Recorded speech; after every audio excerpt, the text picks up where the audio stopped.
Now, another thing that they have is that there is an argument they give is that there is no Indian civilization or Indian nation.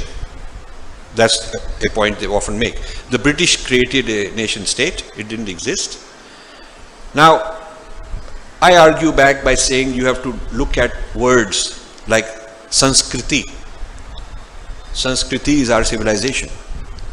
Because Sanskriti is not just language, it is the arts, it is the philosophy, it is the architecture, it is all kinds of things.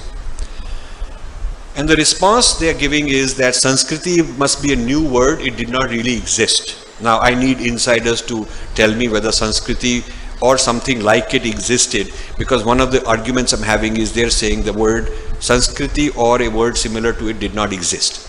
It is a recent construction. This is what they're saying. And I'm not knowledgeable enough to argue. But I raise it as a red flag that you guys have to work on. And then I argue that you are looking for nation. Why don't you look for Rashtra?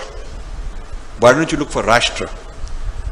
And why don't you look for the fact that Adi Shankara went all over? There must be a sense of unity that he went to these places.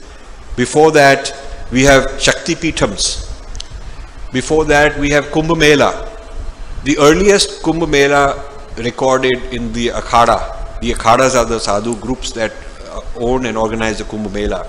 I've been talking to one of the Akhada leaders, and he says that if you come to Haridwar, we'll show you the records. It goes back to 8 to 10,000 years.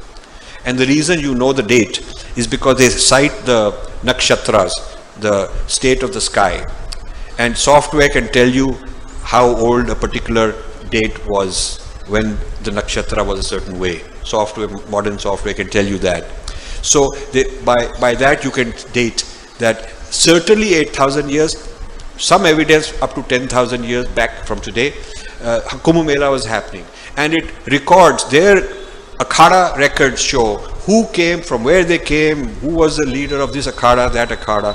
So the continuity of a sense of unity in various ways has existed. It is not, political unity is not the only kind of unity.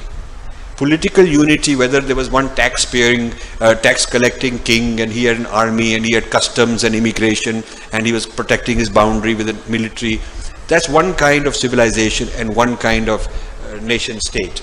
We've had our own civilization with a different kind of nation, which we call Rashtra. And Rashtra is not really translatable. It is one of the Sanskrit non-translatables. And as long as you are defending the Rashtra and not necessarily saying we have a nation, or put a footnote saying that we mean by nation not what they mean but our own idea. As long as you're doing that, you can prove it. But I need help to substantiate these arguments in greater detail. Newton, if it is proven that Newton was a badmash, he was a scoundrel, then airplane will not start falling down because gravitation is gone.